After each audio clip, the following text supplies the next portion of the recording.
The detection. The stars hung like frozen tears in the vast darkness. Outpost Zircon 7 floated silently at the edge of Krak's Empire territory, a lonely sentinel in the void. For 600 cycles, the Kraks had ruled these sectors with technological superiority and ruthless efficiency. Their ships dominated trade routes, their soldiers occupied 1,000 worlds, and their scientists had unlocked secrets that made them gods among lesser species. Commander Talon Liren stared through the viewport at the endless expanse of stars. 20 years of service to the Empire had earned him this quiet post, far from the politics and ambitions of the core worlds. Here, nothing happened. Nothing ever happened. Until today. "Commander," called Lieutenant Krev from her monitoring station, her voice tight with confusion. "I'm getting something strange on long-range sensors." Liren crossed the command deck with practiced calm, though his inner eyelids flickered with interest, the first sign of excitement this outpost had seen in months. "Specify strange, Lieutenant," he said. Krev's scaled fingers danced across her console. "Unknown vessel, sir. No transponder signature. No energy profile matching our database." She paused, rechecking her readings. "And it's fast. Too fast." Liren leaned closer to the screen. The object appeared as a faint blur, moving at velocities that defied Imperial physics. "How fast?" "That's just it, sir. Our systems can't calculate it properly. It's exceeding our measurement thresholds." The command deck fell silent. Every Krax officer knew what that meant. The Empire possessed the fastest ships in known space. Nothing could outrun them. That was a fundamental truth that underpinned their military dominance. Could it be a sensor malfunction? Liren suggested, though he didn't believe it himself. "I've run 3 diagnostic checks. The sensors are functioning perfectly." Kreb's voice dropped. "Whatever this is, it's real." Liren straightened his uniform, feeling the cool metal of his rank insignia against his scales. "Initiate contact protocols." Standard greeting across all frequencies. Minutes passed as the message was broadcast. The blur on their screens suddenly halted, hanging motionless in space. Impossible deceleration. No inertial effects. No burned signature. "It stopped," Krev whispered. "Just stopped." The communications officer turned, his crest flaring with alarm. "Commander, we're receiving a response. But it's not on any of our broadcast channels. It's coming through our station's internal systems." A voice filled the command deck, seemingly emanating from everywhere at once. It spoke in perfect Imperial standard, but with an accent none of them had ever heard. "We see what you've built on forgotten foundations." Then silence. "What does that mean?" asked Security Chief Drazim, his hand instinctively moving to his sidearm. Before Liren could respond, every screen on the command deck flickered and displayed a single image, an unfamiliar symbol resembling a rising sun with a planet at its center. "Record everything," Liren ordered, "and send a priority message to Imperial Command. Classification: anomalous first contact." The unknown vessel vanished as suddenly as it had appeared, leaving no trace. No warp signature, no residual energy. Nothing. As if it had never existed. Admiral Nexus paced the glossy black floor of her private chambers aboard the Imperial Command Station. The report from Outpost Zircon 7 had been flagged with the highest priority, crossing 90 light-years in hours via the quantum relay network. "Impossible speeds," she muttered. "No known propulsion signature." Her aide, a young Krax named Sven, stood rigidly at attention. "The science division suggests it might be a new species, Admiral, perhaps from beyond the void barrier." Nexus stopped pacing. "No, this is something else." She activated a secure terminal, entering a clearance code that few in the Empire possessed. "There are precedents."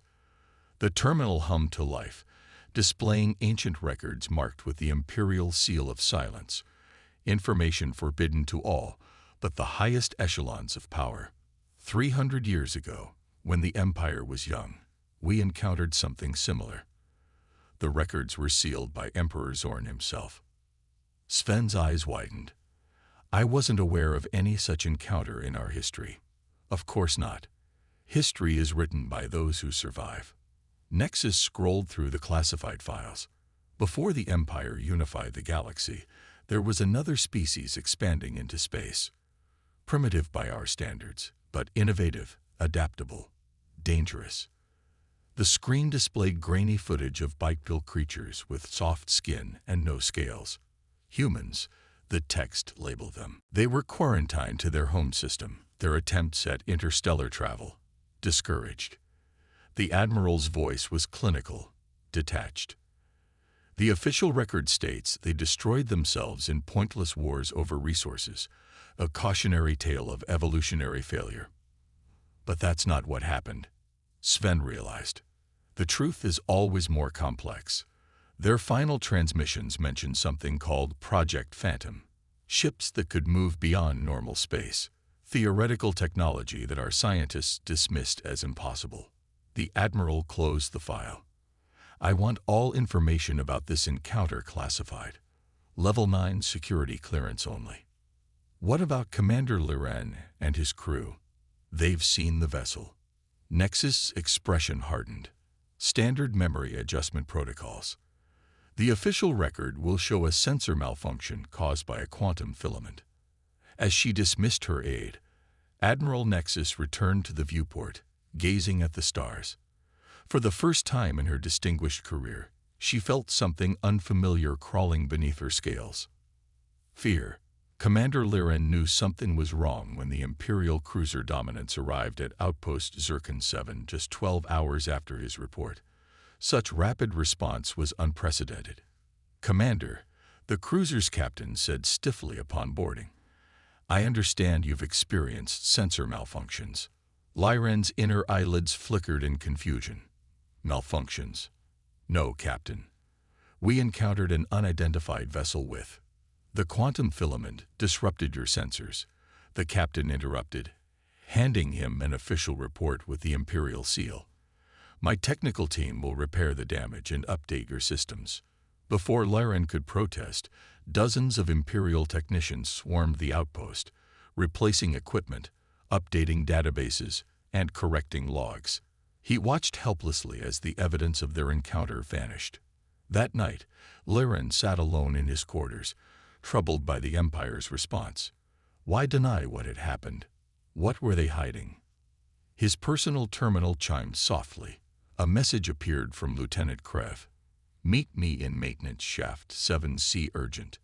The maintenance shaft was dimly lit and rarely used. Krev was waiting, her posture tense. "I saved this before they purged our systems," she whispered, handing him a small data crystal. "I don't know why they're covering this up, but I thought you should have a copy." The crystal contained their original sensor logs and the mysterious message. "We see what you've built on forgotten foundations." "Thank you, Lieutenant. This was risky." "Commander," Krev hesitated. "The symbol that appeared on our screens. I ran it through my personal database. It's ancient, from a dead world in the Orient sector." "What world?" "Earth. Homeworld of a species called humans. They went extinct centuries ago, supposedly through self-destruction." She paused. "Or that's what the official history tells us." Liren felt his scales tighten against his skin. "You think this vessel is connected to them? How is that possible?" "I don't know, but the Empire is afraid, and the Empire doesn't fear extinct species." Their conversation was interrupted by a station-wide alert. All personnel were summoned to the command deck immediately. "Multiple contacts detected throughout Imperial space," announced the tactical officer when they arrived, "all with the same signature as our visitor." The main screen displayed a map of the Empire, with 12 points pulsing in red. Each represented another unknown vessel, identical to the one they had encountered. All had appeared simultaneously at different locations, all defying Imperial tracking systems.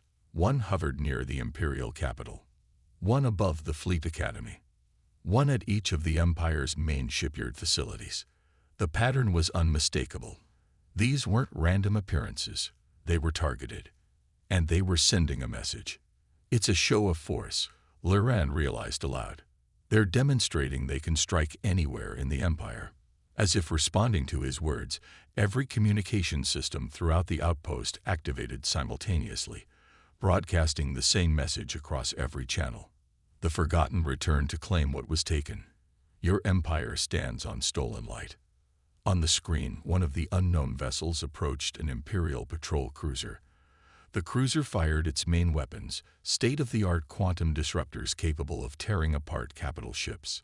The energy beams passed harmlessly through the unknown vessel, as if it weren't there.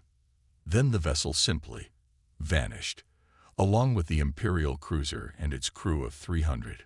Gone, without trace or explanation. Throughout the Empire, 11 other Imperial ships disappeared the same way, at precisely the same moment. The message was clear. The Krax Empire was no longer the dominant power in the galaxy, and something long forgotten had returned to balance the scales of history. Commander Liran looked around at his fellow officers, seeing the same realization in their eyes. The comfortable illusion of Imperial invincibility had been shattered in an instant. Whatever came next would change everything. The revelation. The Imperial War Council chamber on Krax Prime had not been used in over 50 years.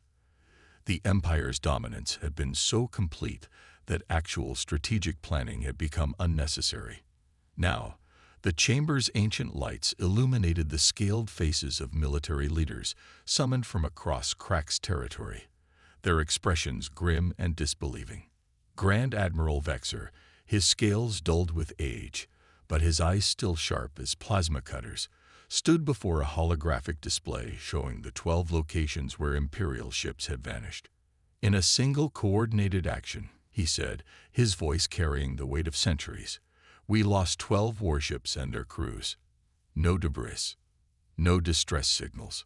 Simply gone. The council chamber erupted in angry voices, demands for immediate retaliation, questions about weapon capabilities. Vexer let them vent their fear disguised as outrage before raising his hand for silence. The unknown vessels continue to appear and disappear throughout our territory. They do not respond to hails. They do not engage unless provoked. But their message is consistent. He activated an audio recording. The Forgotten returned to claim what was taken. Your empire stands on stolen light. Science Minister Calva stepped forward, her ceremonial robes shimmering under the chamber lights. We analyzed their propulsion signatures, or rather, the lack thereof. These vessels don't move through space as we understand it. They simply exist in one location, then exist in another. Impossibility is not a scientific explanation, growled Fleet Commander Zern. Neither is denial, Calva replied sharply. Whatever technology these vessels utilize, it exceeds our current understanding by centuries, possibly millennia. Vexer turned to face the Emperor's empty throne. Tradition dictated it remain present during war councils, though Emperor Draxby I was safely hidden in a bunker beneath the capital city. There is something none of you know, Vexer said quietly. Something I have carried for 60 years. He entered a complex code into his personal device. The holographic display changed, showing ancient footage from the early days of the Empire. A planet with blue oceans and green continents. Earth, he said, third planet of the Sol system. The council members exchanged confused glances. The official history records that the species called humans destroyed themselves in primitive nuclear conflicts before achieving true interstellar capability. Vexer continued, this is a lie. The hologram showed massive ships rising from Earth's moon, sleek and black against the darkness of space. 300 years ago, humanity launched what they called the Exodus Fleet. Their world was dying, not from war, but from the same environmental collapse that has claimed countless civilizations before they reached maturity. But unlike others, humans refused extinction. The footage showed hundreds of ships, far more advanced than should have been possible for such a young species. Our analysts dismissed these as colony ships, desperate, doomed attempts to find new homes. The Emperor ordered them tracked and monitored, but considered them no threat. Vexor's voice grew quieter, until they began to vanish. Not destroyed, simply gone from our sensors. Impossible jumps. Traces of technology we couldn't explain. The council chamber was absolutely silent now. The humans called it the Phantom Drive. Theoretical technology that would allow ships to exist outside normal space-time, to move without moving through the dimensional constraints we understand. Minister Calva's scientific mind made the connection first. The unknown vessels, they're human. The final human transmission we intercepted before implementing the quarantine protocol was from their lead scientist. Vexor activated the ancient recording. A human face appeared, fragile-looking, with no scales and exposed skin. Despite the alien appearance, the determination in its eyes was unmistakable. If you're watching this, then you already know what's coming. We see what you're planning.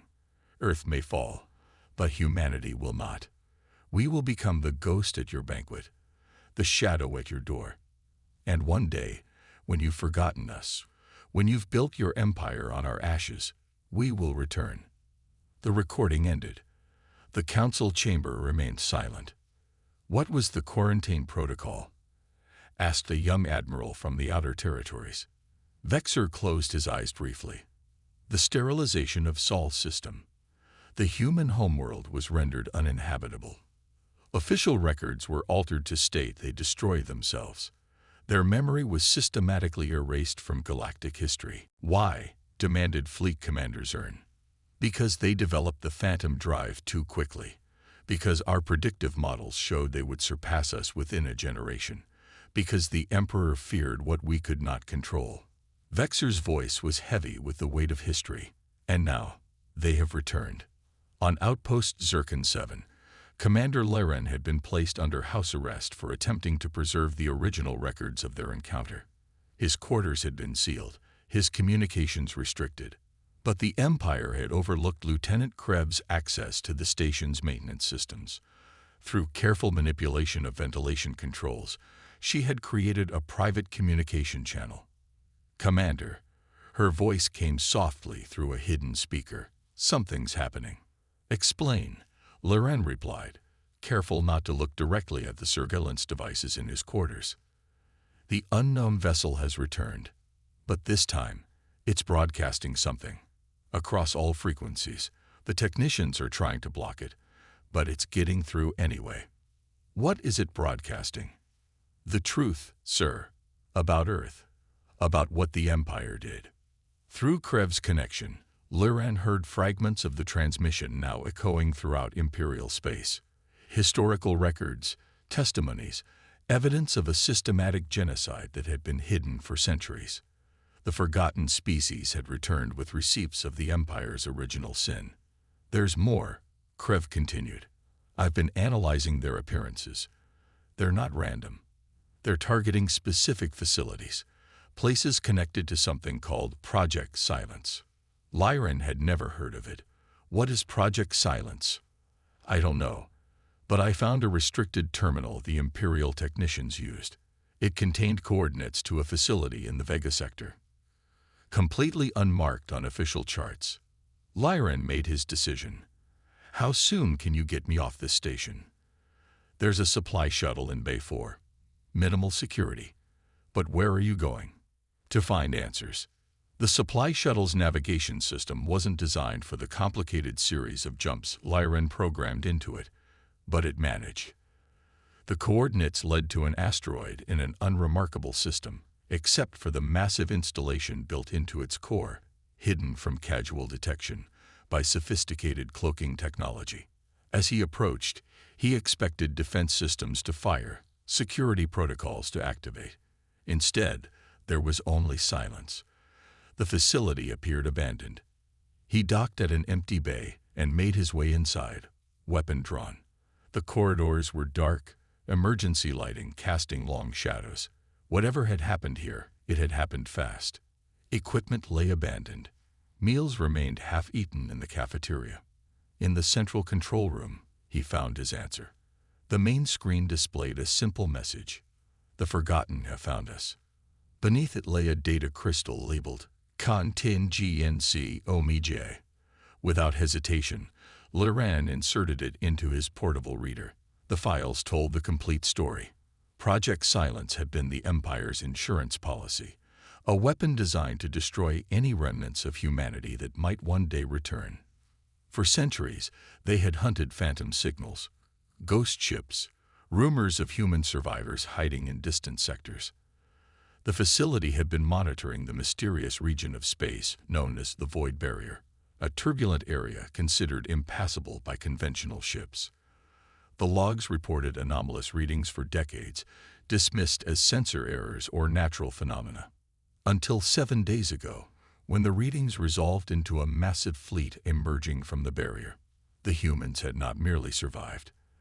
They had thrived, hidden beyond the barrier, developing their phantom drive technology to levels the Empire could barely comprehend. And now they had returned. The final log entry contained a transmission intercepted from the League human vessel. "We remember what was taken. We remember our birthright. The stars once denied will now bear witness." Lyran's portable communicator activated unexpectedly.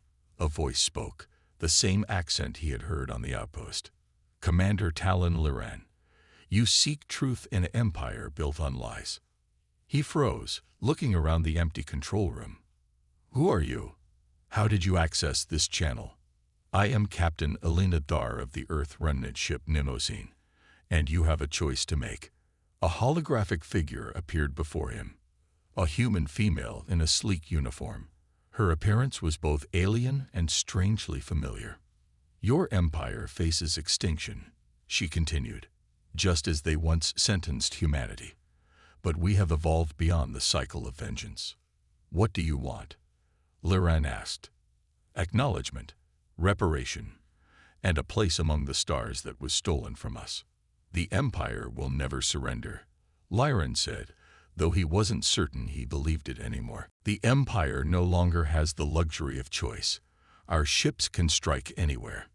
Your weapons cannot touch us. Your sensors cannot track us. But extinction is not our goal." The hologram expanded, showing the entire human fleet now positioned throughout Imperial space. Thousands of vessels, all equipped with phantom drive technology, all untouchable by Imperial defenses. "Deliver this message to your leaders," Captain Dar said. "The children of Earth offer 2 paths. Acknowledge the crimes of the past and join us in a new galactic order, or maintain your lies and face the judgment of the Forgotten. And if I refuse, then others will deliver it. But I sensed in you something rare among your kind, Commander, a hunger for truth above loyalty. That is why I chose you." The hologram faded, leaving Lyran alone with his discovery and the weight of a decision that would reshape the galaxy. 1 week later, the Imperial Palace on Krax Prime hosted an unprecedented event. For the first time in history, the Emperor himself addressed representatives from every world in the Empire in an unfiltered broadcast. Commander Lyran stood at attention beside Grand Admiral Vexer as Emperor Drax VI spoke words that would have been unthinkable days before. "For 3 centuries, we have hidden a truth that can no longer remain buried. The species known as humans did not destroy themselves. They were targeted for extinction by our ancestors, who feared their potential. Their world was rendered uninhabitable. Their history was erased." The Emperor's scales had lost their luster, his posture diminished by the weight of confession. But humanity survived beyond the Void Barrier. They have returned, not for vengeance, but for recognition and restitution. Today, I acknowledge this crime against an entire species and take the first step toward atonement. On the platform behind the Emperor stood Captain Elena Dar and 3 other human representatives. Their expressions remained neutral, but their eyes conveyed centuries of carried memory. "The Treaty of Remembrance signed today establishes humanity as equals in our shared galaxy. It begins the process of historical correction and mutual cooperation." As the Emperor spoke, Lyran's communicator vibrated silently. A message from Lieutenant Krev. "Have you seen the latest sensor readings from the Void Barrier?" He hadn't, But he would soon learn what she had discovered, that the human fleet emerging from beyond the barrier was just the beginning. Behind them came ships of designs never before seen, species unknown to imperial records. Humanity had not merely survived in exile. They had thrived, built alliances, created a civilization beyond the barrier that now dwarfed the Empire in size and diversity. The galaxy was about to become a much larger, much more complex place, and the Krax Empire would need to learn a skill it had forgotten centuries ago: humility. As Captain Dar approached Commander Liren after the ceremony, she offered him something, a small data crystal. "What is this?" he asked. "The complete history of Earth, unaltered. Someone should know." Liren accepted it, understanding the weight of the gift. "Why trust me with this?" Captain Dar's expression softened slightly. "Because in our long exile, we learned that changing the future begins with those willing to question the past." As she turned to leave, she added one final thought. "Your empire believed they had written the final chapter of our story. They forgot the most important truth about humans, which is, we never accept an ending we didn't choose." The human captain returned to her delegation, leaving Commander Liren holding the true history of a species that had refused extinction, crossed the impossible, and returned to claim their place among the stars. The forgotten had returned, and the galaxy would never be the same.